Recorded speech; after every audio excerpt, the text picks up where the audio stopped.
გამარჯობა, მოგესალმებით კიდევ ერთხელ ლაპარაკობს რადიო თავისუფლება და ვიწყებთ გადაცემას დღის საუბრები, რომელსაც გაუძღვები ნინო გელაშვილი. ჩვენი დღევანდელი ეთერის, შუადღის ეთერის სტუმარი გახლავთ ოპოზიციური გაერთიანების საერთო კანდიდატი, თბილისის მერობის საერთო კანდიდატი ნიკა მელია, ერთიანი ნაციონალური მოძრაობის თავმჯდომარე. მოგესალმებით. დიდი მადლობა მოწვევის. მადლობა მობრძანებისთვის. ჩვენი პირველი შეხვედრა სტუდიური, ასე ვთქვათ. და ეთილი იყოს ჩემი ფეხი.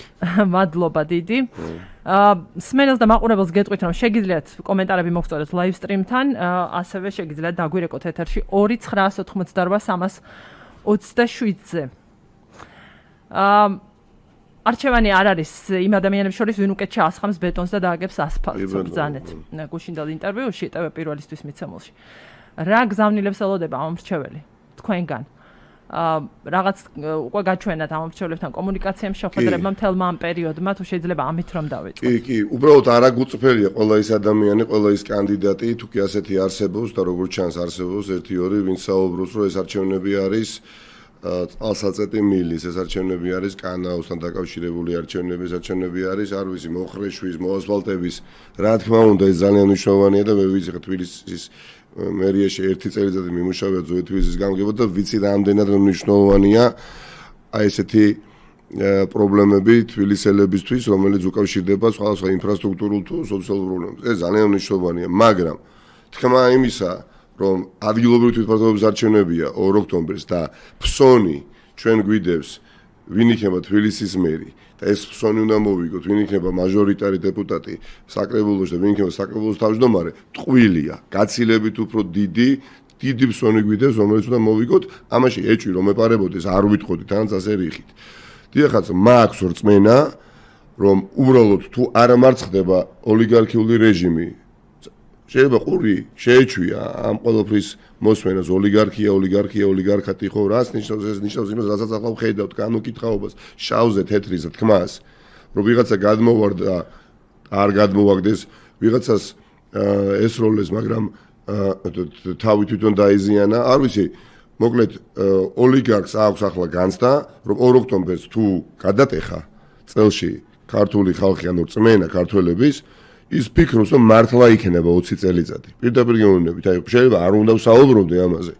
თავარი ოპოზიციური გაერთიანების კანდიდატი ხო, რომელიც ჩართულია ბრძოლის წინახაზე, არ უნდა ვსაუბრობდე დაშვებასაც კი არ უნდა ვაკეთებდე, მაგრამ უნდა ვთქვა რატო უნდა თითოეული საქართველოს მოქალაქის ხელში ამ ქვეყნის მომავალი. და არა მხოლოდ ჩემში და არა მხოლოდ თქვენში და არა მხოლოდ რამდენიმე ასეულ ადამიანში. დიახაც. თუ გვინდა რომ ბელორუსიის ლუკაშენკოს ბელორუსიას დავემსგავსოთ, აუცილებლად დავემსგავსებით თუ ვიქნებით პასიურები. 2x2 4 ეს იკითხება, ხანო. ის 50 გუშინ მეც კი არ ვიცოდი დეტალებში გავერკე 54000 ფაილია. 54000 ფაილია მიყურადების თვალთვალის მხოლოდ სასულიერო პირებთან მიმართებაში.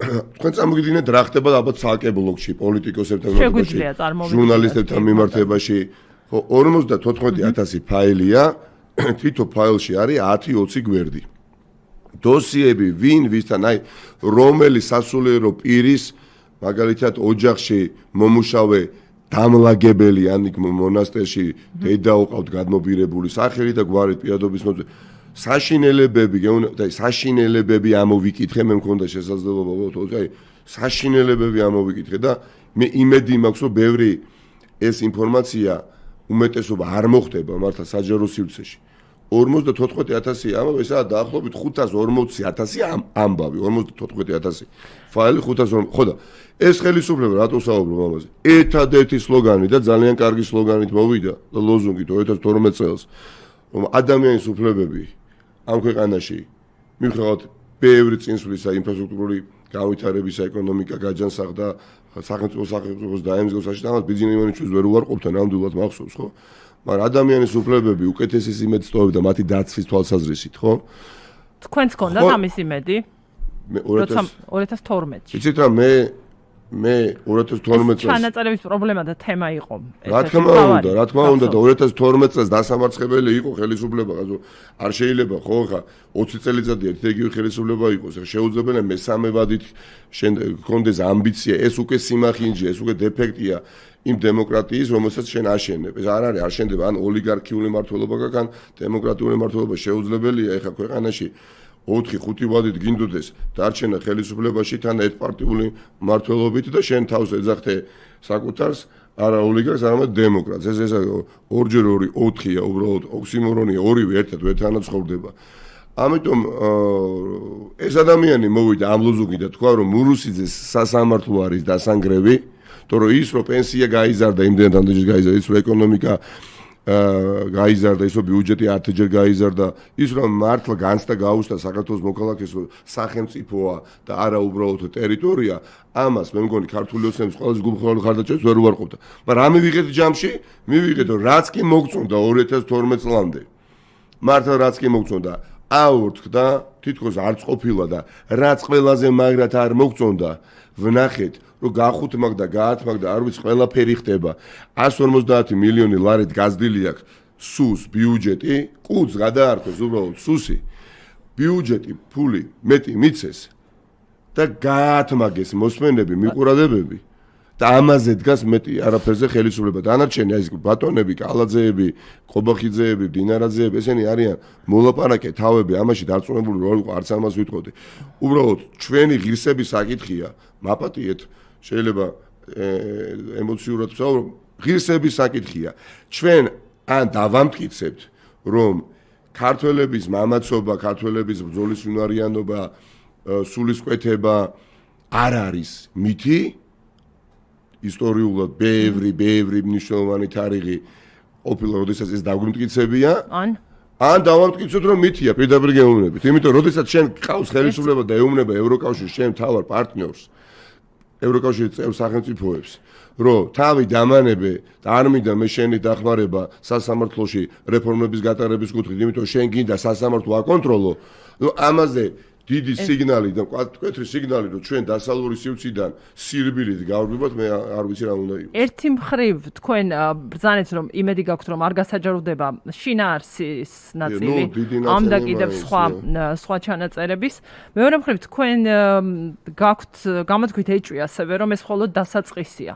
რა გაძლევთ ამ ეჭვის საფუძველს? თქვენ და მმართველი პარტია, მთავარი ოპონენტად, ვისაც აღიქვამთ, ერთმანეთს აბრალებთ ამ ჩანაწერების გასაჯაროების საქმეც იმაშია, ამ წუთად, რა ვქნა მაქვს ეს სტატუსი კანდიდატის და პოლიტიკოსის, მაგრამ ამ შემთხვევაში, როდესაც საუბრობ პირველ რიგში როგორც საქართველოს მოქალაქე, იმ ქვეყნის მოქალაქეებს გესაუბრებით, მინდა ყოველ შემთხვევაში ასე ვიყო მოსმენილი და გაგებული, რომელიც აპირებს ამ ქვეყანაში ცხოვრებას და შვილების გაზრდას.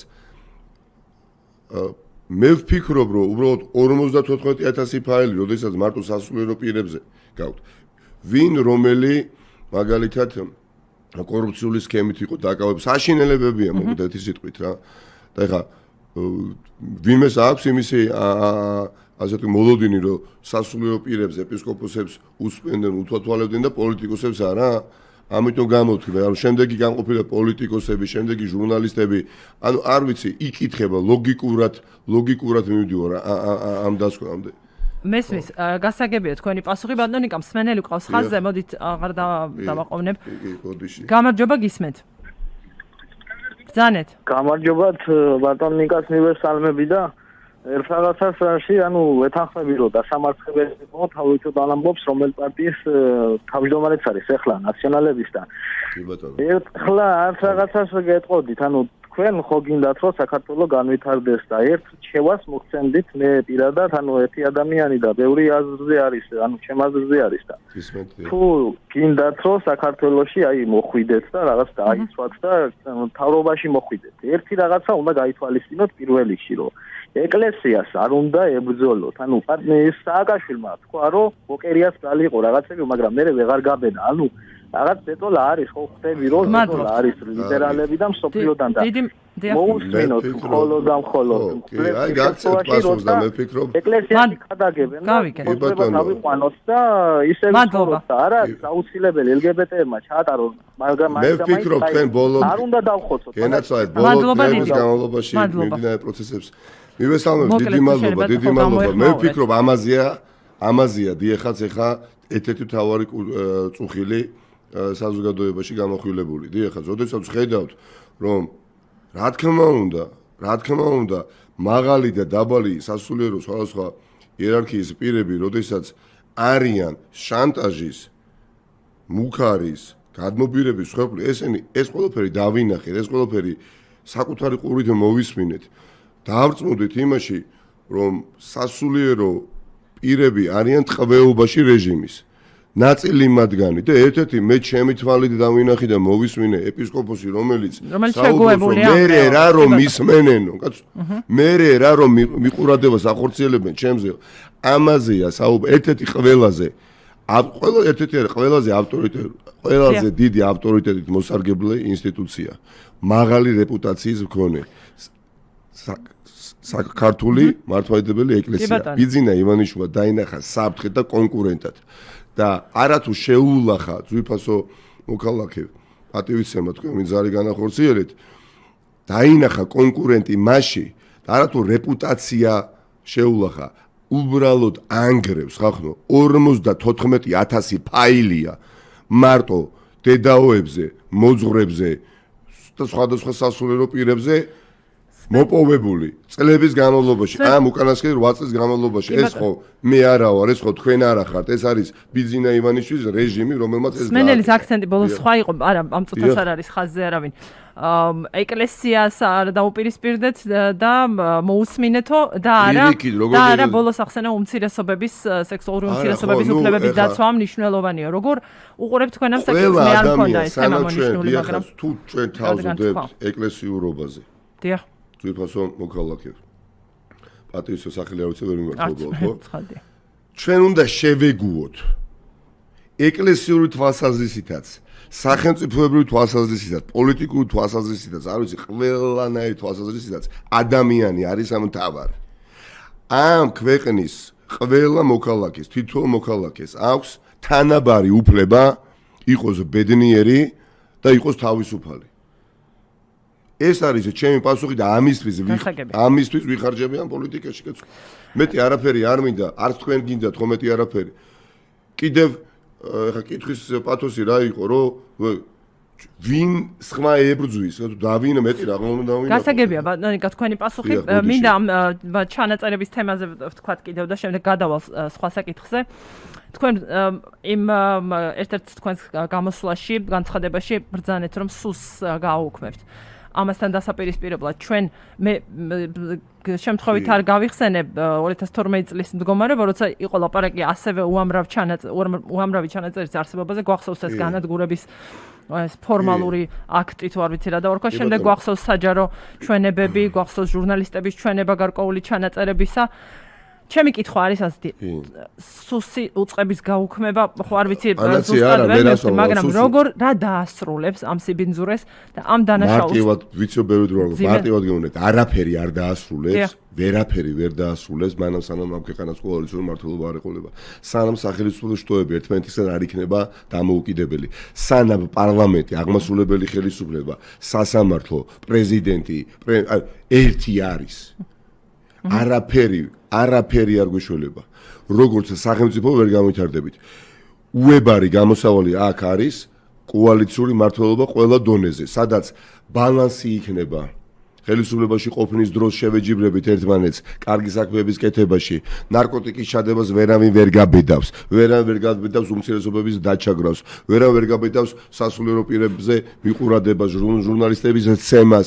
ხმის ამოღები დემოკრატიული რესურსი არ არის ხელისუფლების წარმოადგენთ არავინ, არც ერთი ინსტიტუცია არ არის.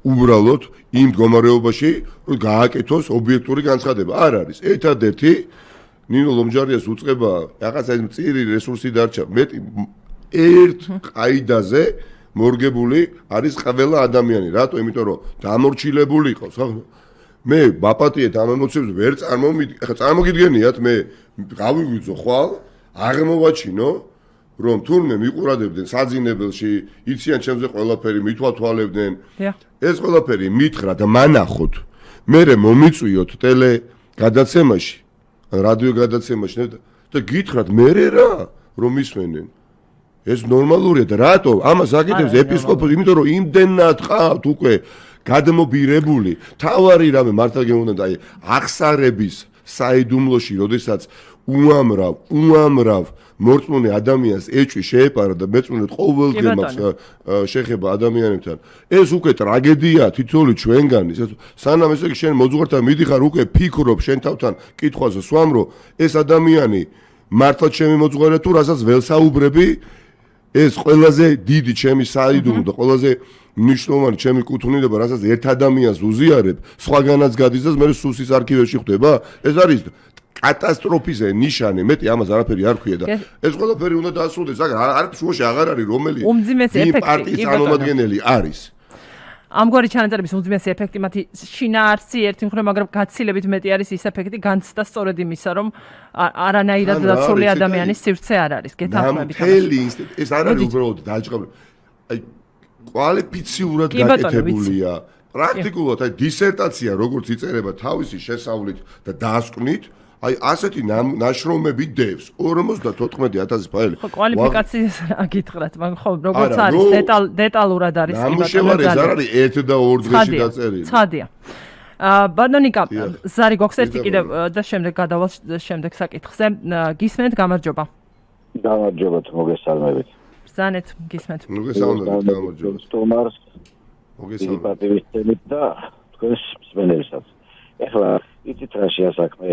აი ეს ხო ყველაფერი არის წყლის ნაყვა. რატომ უნდა მოვიტყუოთ თავი ჩვენ რო ეკლესიას ხალხი ებრძვის, ეკლესიას ჩვენ ვებრძვით, ეკლესიას თვითონაც შიგნითაც კარგად იციან ვინ ებრძვის. თვითონ შედალოცილო 200,000-იანი მანქანებით რო დადიან და ხალხი მშიერია ერთი დიდი რამეზე რომელიმე მამაოსთან კი ნამდვილად ბევრი არის ისეთი რომ მართლაც აი ცხენით დადიან, ველოსიპედით დადიან და გლეხებს უწინაწელებენ და რაღაცა, მაგრამ ეს ძალიანაც საპატრიარქო ხო ხედავთ რა, ყველამ ხო კარგად რატომ უნდა მოვიტყუოთ ახლა თავი. გმადლობთ, გავიგეთ. დიახ. ნამდვილად სამწუხაროა და ყველაფერი, მაგრამ მეორე საკითხი კიდე ის არის. დიახ. ერთი სიტყვით ყველანაირად ამოვიდა ხელში უკვე ეს ხვალზე, ეს ტყუილები, ეს ნიშას ბენზინი ლარი რომ მიაკდა რაღაცა.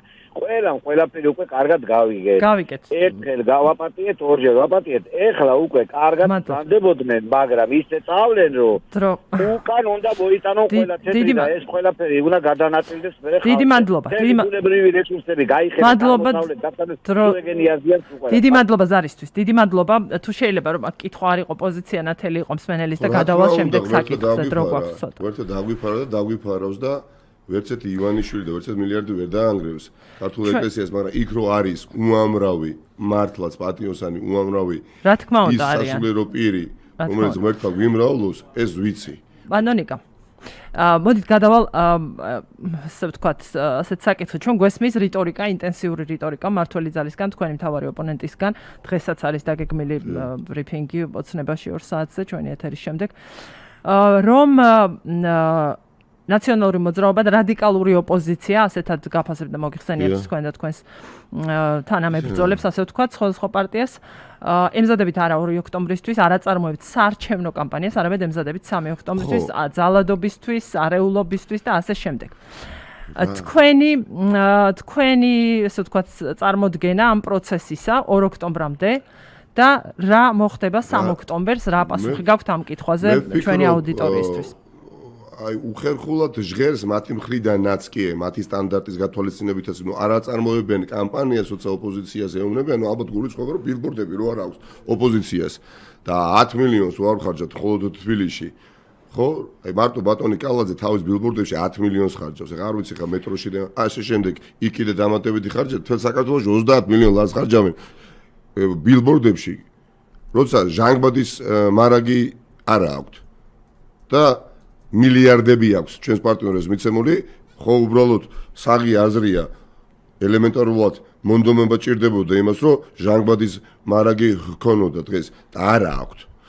რაც შეეხება ეხა ქართულ ოცნებას, მე უბრალოდ არ თავს არ ვთვლი, იცით რაღაცა ხარეთ, პირდაპირ გეუბნებით. ყლელობის თემაც კი იყო დასახელებული, ხო ვიცით, როგორ იძაბება. სერიოზული სახით დაყენებული პოზით მელაპარაკება, რომ თითქოს ჩვენ მივდივართ ჩოთა დიღმელაშვილთან, სირცხვილიაში მივდივართ ზუკა ბერძენიშვილთან, სალომე ბარკეთთან და ვთხოვთ კილერის დაქირავებას, რომ უბრალოდ არაფერში აღარ ჯდება, როდესაც გამოდის ბატონი კალაძე, იმ პარტიის გენერალური მდივანია, ხო? რომელმაც ეს ქვეყანა იმ მდგომარეობამდე მივიყვანა, სადაც მოვედით. იმ პარტიის გენერალური მდივანი, რომელსაც ქართული ოცნება ქვია. თან გვეუბნებიან, რომ ბიძინა, მე კი ვიცი, რომ თავი და ბოლო ბიძინა ივანიშვილი და ესენი უბრალოდ არიან საცეცეები მაპატიეთ, მაგრამ სიმ ყველაფერს თავის სახელով დაერგოს, მაგრამ ეს ადამიანები ამტკიცებენ, რომ ბიძინა ივანიშვილი არაფშუაშია, რომ კარგი, დაგიჯერე. მაშინ ვინ? ესე იგი, ჩემ არგუმენტს ამყარებ, ხო? შენ ხარ პარტიის გენერალური მდივანი, კობახიძე არის პარტიის თავმჯდომარე, ხო? ვინ არის პასუხისმგებელი? შენ ხარ, ხო პასუხისმგებელი? რა გადატრიალება, რა რევოლუცია, რა ძალადობენ 24 საათის განმავლობაში. ზალადობენ ჟურნალისტებზე 5 ივლისის მომწყობი, 20 ივნისის მომწყობი ადამიანები ხელისუფლებაში დასკვნას ვერ აკეთებენ ჟურნალისტებზე განხორციელებულ ძალადობის შემდეგ და კვლავ ბედავენ. რომ იძალოდონ ჟურნალისტზე და ეს არის აგონიური ნიშნები. ბოლო ინფორმაცია რადგან ახსენეთ ეს თემა კიდევ ერთხელ გამოწერეს, სახლში გაწერეს კლინიკიდან ლევან აბლოთია მთავარის ოპერატორი, მას აქვს მოტეხილობა და აქვს დაბეჟილობა, სერიოზული ანუ დიახ, ზიტი რა არის? მე საუბარიც მეუხერხულება იმდენად ცხადზე უცხადესი არის მოცემულობა ქვეყანაში. ქართული ოცნება თავის პროპაგანდას ცდილობს თავის დაუქვემდებაროს ყველას იგიჟე. მორჩა გათავდა ეხა ნუ აი ვერ ვაკეთებ სერიოზულ კომენტარს სხვანაირად დავსვამ შეკითხვას მაშინ გადა დინარაზე კობახიძეს და კალაძეს უპასუხო კალაძე მეუბნება რომ ეხა თბილისში მე ვარ თბილისის მერობის კანდიდატიო და არ მაინტერესებს რა ხდება იქ ხო თაც გეუბნებით თაწილის რაიონში დავიბადე და გავიზარდე თბილისში გავიბადე სული სერიოზულად გეუბნებით ვისაც არ ეზარება დადის შეიარაღებული ვისაც არ ეზარება იარაღით ჯიბეში დადის და გადაადგილდება. ვისაც არ ეზარება გარჩევებშია ჩართული. უბედურება ხდება თბილისის ქუჩებში, ზუსტად ვიცი. ის რაც არ ჩანს, კიდევ უფრო მძიმეა ვიდრე ჩანს, ხახნო. 90-იანი წლები არის ბევრი თვალსაზრისი დაბრუნებული დაჯგუფებები, საძმოები. არ მინდა ჩემი შვილი ამ ქვეყანაში იზრდებოდეს. ზუსტად ვიცი. სახელებით და გვარებით ვიცი ვინ არის ამ ყველაფრის სათავეში. ამიტომ ეს არის ეგზისტენციალური მაბატიეთ, მართლა ცივილიზაციური არჩევანია. და როდესაც გამოდის ეს ბატონი ან მეორე და მესამე და ამბობს, რომ იცით რა, ეს არის თვითმმართველობის არჩევნები.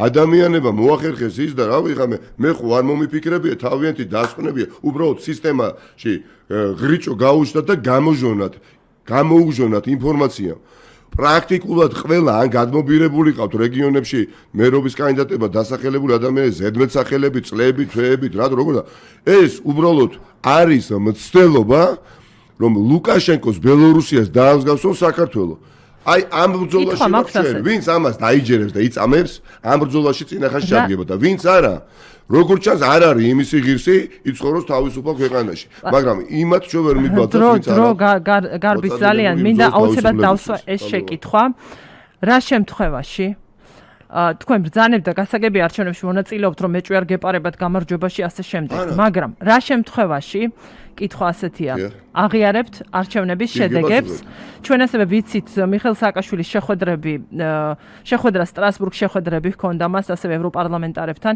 რის შემდეგაც ერთ-ერთმა მონაწილემ ამ შეხვედრის ევროპარლამენტარმა კალიურანდმა თქვა რომ მან მოუწოდა სააკაშვილის პროვოკაციების და მისი პოლიტიკური კაპიტალის იმგვარად გამოყენებისგან თავის შეკავებისკენ რაც საქართველოში წინასაარჩევნო ვითარების პოლარიზაციას უწყობს ხელს და აგრეთვე 2 ოქტომბრის ადგილობრივი არჩევნების შემდეგ ეუთოოდრის გადაწყვეტილების პატივისცემისკენ.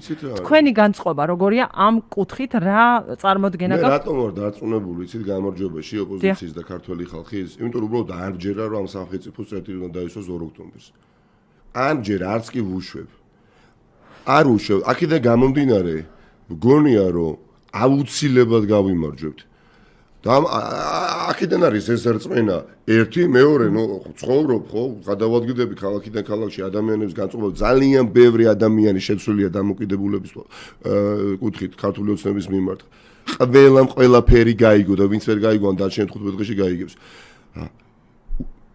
როდი ხა გდანში კითხვა არ გაჩენია არც ერთ უცხოელს ნიკა რატო არ მიულოცე კობიაშვილს გამარჯობა ჯერც ვერს გაიმარჯვა გავიმარჯვეთ ჩვენ მივხვდით ყველაფრისა მაგრამ მე ხა უბრალოდ დაგვირბიეს და იარაღებით შემოგვივარდნენ და შემდეგ ხო მე მინდა რომ ერთხელ და სამუდამოდ ამ ქვეყანაში ჩატარდეს არჩევნები სადაც დამარცხებული გამარჯვებულს მიულოცავს აი როდესაც დამარჯვებული გამარჯვებულს მიულოცავს შეგვიძლია იმ დღეს ვთქვათ რომ დემოკრატია მიზეიმა და უკვე მართლაც სახელმწიფოს შევდეგით ბევრი რამ არის დამოკიდებული იმაზე თუ როგორ ჩატარდება არჩევნების დღე როგორ გაივლის მთელი ის მნიშვნელოვანი 16 საათი ხო და არა მხოლოდ და მე ვფიქრობ იცით მოსალოცად საქმე ექნება ქართულ ოცნებას რომელსაც მოუწევს ქართული საზოგადოებისთვის თქმა რომ ისინი ნიშნავენ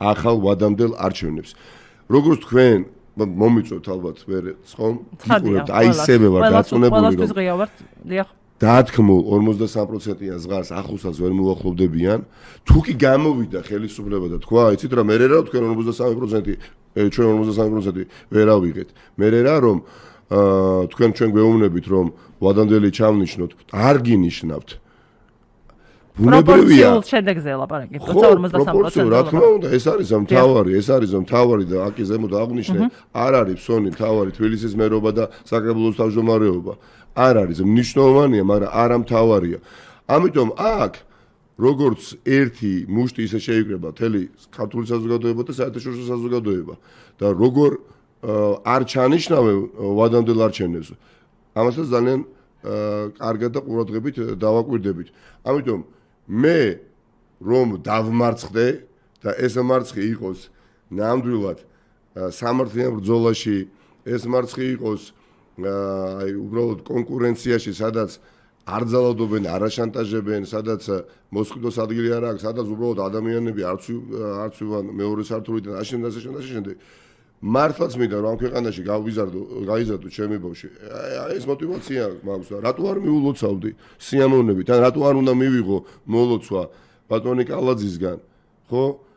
მაგრამ თვითონ მე ხვდებიან ამ მდგომარეობაში არიან, დააკვირდით ეხა ამ გამოხტომებს, რომელსაც ადგილი აქვს. ეს არ გავს პასუხისგებლობის მქონე ადამიანების განცხადებებს, რომლებიც არიან ხელისუფლებაში.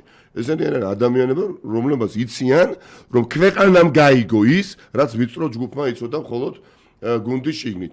გაიგეს რეალურად ვინ არის დღეს ქართული ოცნება. ნერვიულობენ და ამბობენ რომ ოპოზიცია ემზადება 3 ოქტომბერს, როგორ ემზადებით? 3 ოქტომბერს როდესაც ვამბობთ რომ 2 ოქტომბერი არის ამ თავარი და 2 ოქტომბერს შენ თუ იძალადე და შენ თუ მომპარი არჩევანი, რასაც ვერ გააკეთებს, იმიტომ რომ ქვეყანაში უბრალოდ შეუძლებელია ის დიდი სხვაობა ოპოზიციასა და ქართულ ოცნებას შორის, რაც არსებობს ელექტორალური მხარდაჭერის თვალსაზრისით. უბრალოდ გაყალბების გზით ამოქაჩო. ამდენად არ ყავდება. თუ გაყავდება, ყველამ უნდა დავაფიქსიროთ ის ფაქტები, თუ კი ადგილი ექნება გაყალბებას. ეხლა სხვაგვარად ემზადებით, აი ხდება ამის ორგანიზება, გულისხმობა ხმების დაცვის სისტემის. და აუცილებლად მინდა დრო ამოგვეწურა თითქმის მიხელ სააკაშვილზე მინდა კითხოთ მის ფაქტორზე ამ არჩევნებში. რამდენად სინქრონიზებული და ჰარმონიაშია თქვენი და მიხელ სააკაშვილის ფაქტი გვაქვს ეს ფაქტობრივი მოცემულობა კამპანია. ყველა საქართველოს მოქალაქეს არ მეკვეს მას რომ აქვს დიდი სურვილი იყოს. ეს პოზიცია ვიცი, რა შეუწყობს ხელს ან რა შეუშლის მისი ჩამოსვლა, არ ჩამოსვლა აი ამაზე? ვერ გეტყვით, მე ვფიქრობ რომ